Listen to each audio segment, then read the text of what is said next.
C'est toujours un plaisir de vous recevoir ici sur Pinal TV. Mesdames et messieurs, bonsoir et bienvenue à vous pour ces flashs d'informations de Pinal TV.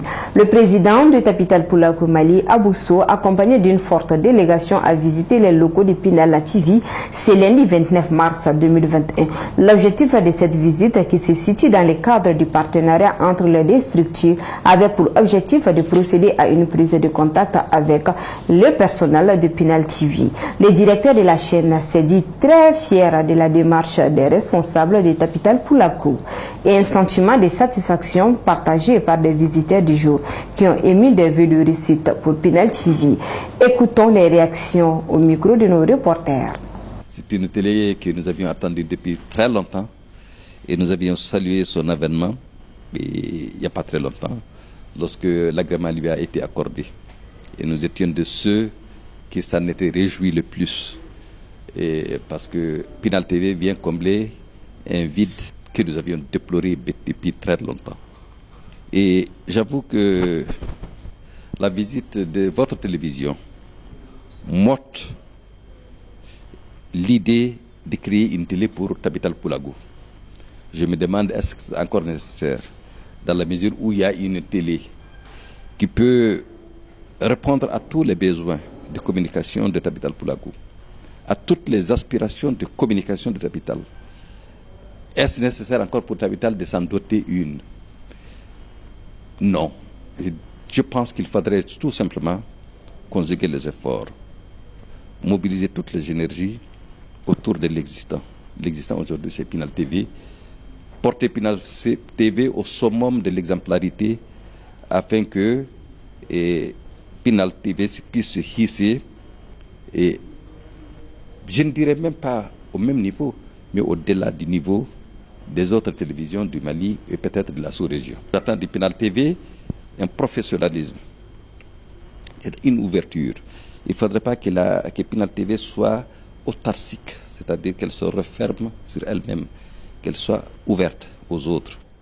Tout le plaisir est pour moi de recevoir la fêtière des associations Peul du Mali. Parce que qui parle de Tapital Poulakou, c'est que Tapital Poulakou est né depuis les années 95 et Tapital Poulakou est la fêtière de toutes les associations culturelles. Les recevoir ici, dans les locaux de Pinal TV, je crois que c'est un plaisir pour tout le personnel et pour moi-même et pour tous les Maliens. Parce que cette télévision vient combler un vide qui a existé depuis longtemps. On ne sait pas ce que...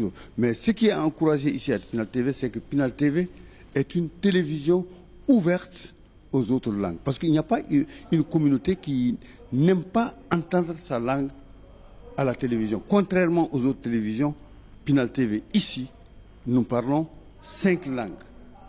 4 langues en plus du français. Nous ne parlons pas que français et bambara, mais nous parlons français, fulfulde, bambara, songhai et soninké. Je crois que c'est une première ici dans l'histoire des télévisions privées au Mali. Je crois que les Maliens qui nous suivent, qui nous regardent, doivent encourager cela. Parce que moi, je suis un disciple des langues nationales. Quand on est disciple des langues nationales, on ne fait que œuvrer pour la promotion des langues nationales. Et Pinal TV œuvre pour la promotion des langues nationales. Pas seulement que Peul, parce que c'est vrai, quand on entend le nom Pinal, on croit que la télévision est une télévision Peul. Non, c'est une télévision malienne qui parle toutes les langues, en tout cas du Mali. L'association des femmes tidjaniennes de Kaya a organisé l'édition 2020 de Maoulid, maintes fois reportée pour cause du Covid-19. Prières, bénédictions, chants religieux ont ponctué cette cérémonie. Placée sous la haute présidence du doyen Ahmed Nyanga et d'Aliou Boubacar Diallo, parrain de la cérémonie. Allah nous aide à être la clé de ce bonheur pour les Maliens, la clé de ce bien-être pour les Maliens. Vraiment, je suis sûr qu'ici, c'est un endroit où les prières et les bénédictions sont agréées. Donc je suis heureux d'être là aujourd'hui. Je salue tous mes frères et sœurs de Caille. Le président d'honneur de l'ADP Maliba et président de la fondation Maliba Aliou Boubacar Diallo pour ses actions humanitaires. Toute chose qui lui a fallu la semaine dernière le trophée des citoyens d'honneur de la région de Kaya. Le récipiendaire s'est dit très ému de cette marque de considération. Le président de la fondation Maliba a dit devant l'assistance que le Mali ne mérite pas la situation dans laquelle il se trouve aujourd'hui. C'est en concertation avec les notables, la société civile de Caille, les leaders religieux de Caille, les femmes et les jeunes de Caille, qui ont décidé de m'attribuer ces trophées honorifiques des citoyens d'honneur de la ville de Caille. Je dis merci à eux tous, merci surtout à Caille. Le message que ça adresse à tous les hommes politiques maliens, c'est-à-dire qu'il ne faut pas attendre d'avoir les moyens de l'État pour servir le peuple malien. Ça, c'est les Caïsiens, c'est ce qu'ils m'ont dit aujourd'hui, c'est ce qui m'a le plus touché. On a fait tout ça sans les moyens de l'État. Donc, c'est-à-dire qu'on a prouvé aux Caïsiens et aux Maliens qu'on veut se rapprocher d'eux, on veut bien comprendre leurs problèmes, les difficultés qu'ils rencontrent au quotidien pour mieux les servir. Donc, et nous les avons servis avec ce que nous avons gagné par la sueur de notre front et honnêtement. Donc ce n'est pas par le fonds de l'État. Donc c'est l'interpellation que ça adresse à tout homme politique malien. C'est bien d'avoir de bonnes intentions pour notre cher pays, mais avant d'avoir à gérer les moyens de l'État, chacun à son niveau doit chercher à faire des choses pour la réduction de la pauvreté des Maliens, pour la réduction de la souffrance des Maliens. Nous ne devons pas attendre d'être seulement investis des moyens de l'État pour le faire. C'est trop beau et trop facile.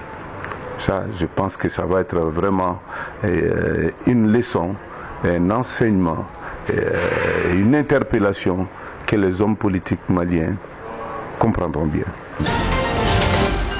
Un tour en dehors du Mali. Le bilan s'alourdit pour l'effondrement d'un immeuble dans un quartier populaire du Caire.